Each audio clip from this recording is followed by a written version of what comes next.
What the heck is a barndominium? They are becoming extremely popular. They're more of a barn type structure, and they finish them on the outside to look like a normal build. People putting pickleball courts in their garages indoor, they're awesome. Once again, we come to the appraisal issue. We need to find comparables.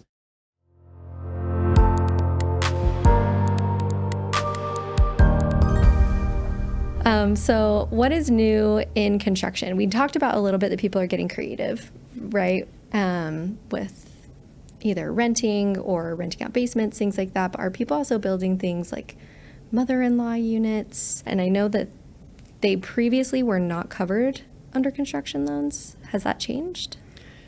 That's a good question. Recently, we have changed our construction loans. We used to have your basic construction loan where we would allow people to build their single-family residence, and that was it.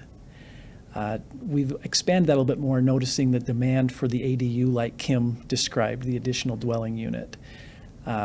Because of this, we know people are looking to build that mother-in-law apartment or build that maybe income-producing part on their property. And so we've adapted our construction loan to allow for that potential income to be used to help offset some of their loan amount that is being paid each month that goes towards their debt-to-income ratio. So they can qualify for more home, a higher loan amount, because they're going to be receiving rents. So any construction that we do, we always have to find comparables. So it doesn't matter if you're building a single-family residence, a barndominium. What the heck is a barndominium? Okay, the barndominium has become very popular of late. It is not your typical stick-built home. So when you drive by these neighborhoods that are being built and they have, the framing going up, they don't look that way. They're more of a steel building.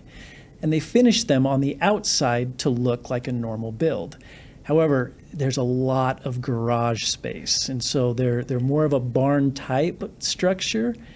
And part of the home is built and finished as a regular home, but then you usually have massive garages. I've seen plans with people putting pickleball courts in their garages indoor, massive RVs.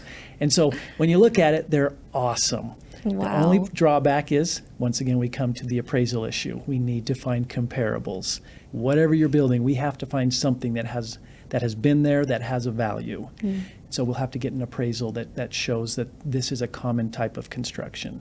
So if there's not other units in the few mile radius from that property, it might be a little bit more difficult. And we have become a little bit more lenient where we can maybe find homes that are similar, not the exact type of construction, but similar square footage, similar size and usage with the garage. But they are becoming extremely popular. Are these typically more affordable type homes to build? The steel building construction is a little bit less expensive to build. Wow, that's brilliant. Makes me think a little bit. So I have many friends who we all joke about all of us going out and buying a plot of land and building all of our homes on it and then having a community garden and having all of those things. But if we actually wanted to achieve that dream, what are some ways that we could look or go about buying property nowadays? What does that environment even look like? I think that's become a lot more restrictive. It's I think a lot of people have the idea that they can just go find a piece of property and buy it with a mortgage, and it's just easy. And right. There's very few lenders who actually do lot loans. And the ones who do, like us, we do lot loans, but they're residential lot loans. Our guideline is 15 acres. Is that 15 acres the minimum or the maximum? That is the maximum. We do them, we do very small lot loans.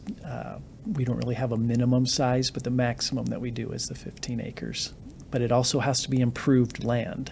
And that's usually the kicker for a lot of people, is we need to make sure that we have electricity on the property, that we have the access to water, to utilities.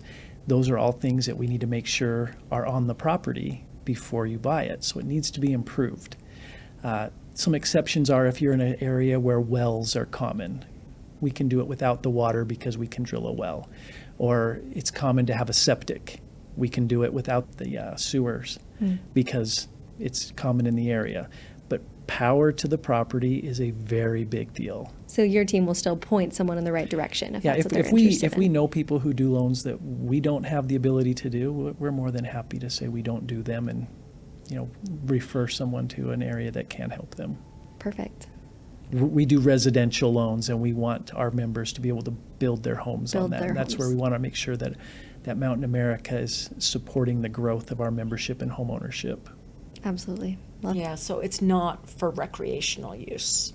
It's for residential use. So I've noticed, at least here in Utah, anywhere you go across the valley, I'm seeing multifamily homes, residential homes that are being knocked down, and we have now these small townhomes, little communities of townhomes popping up, or condos or things like that. What is the strategy behind doing this? Sure.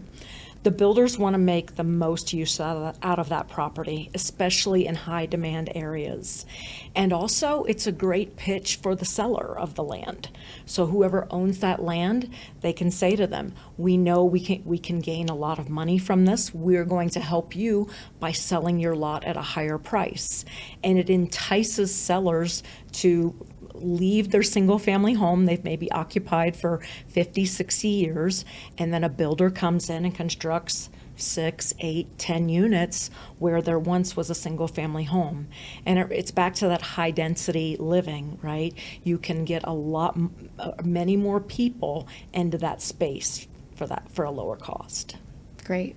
I feel like your construction costs are cheaper too, where you're sharing walls, you're doing one big foundation instead of several. Talk about that, Yeah, please. there's definitely a lot of advantages with that type of construction to allow for younger homeowners to afford it. You can drive down that cost. So I do know many cities right now are pushing for those type of builds, and maybe the cities are doing it in a selfish way. Yes, they want to help their citizens, but at the same time, it does increase their tax revenues too. So it's a Right. win-win for the city.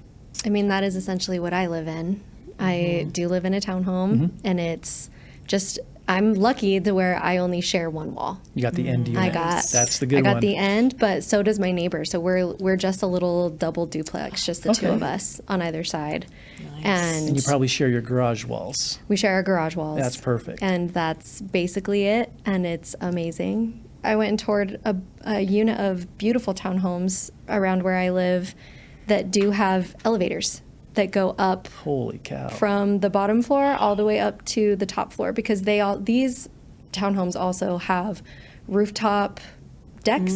Oh, yeah. These like Yes, beautiful for rooftop entertaining. decks for entertaining, and there's like custom fire pits you can build in there. So I mean, there's definitely, I feel like years ago townhomes were considered starter homes, and they still are.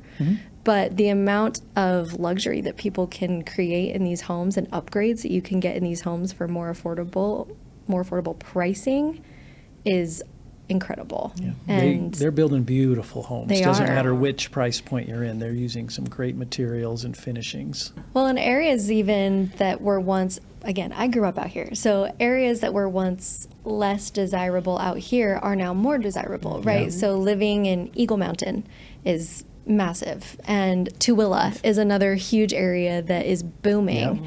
And when I was young, there was nothing in those areas. It was fields and farmers, and that was it. Yeah, Kim actually went out to Eagle Mountain not too long ago and came back with a was different dumbfounded. perspective. Yes. The new build out there is insane. I don't know if you guys have been, but you can just drive for miles and miles. Yes. For and see new construction. That's all it is out there.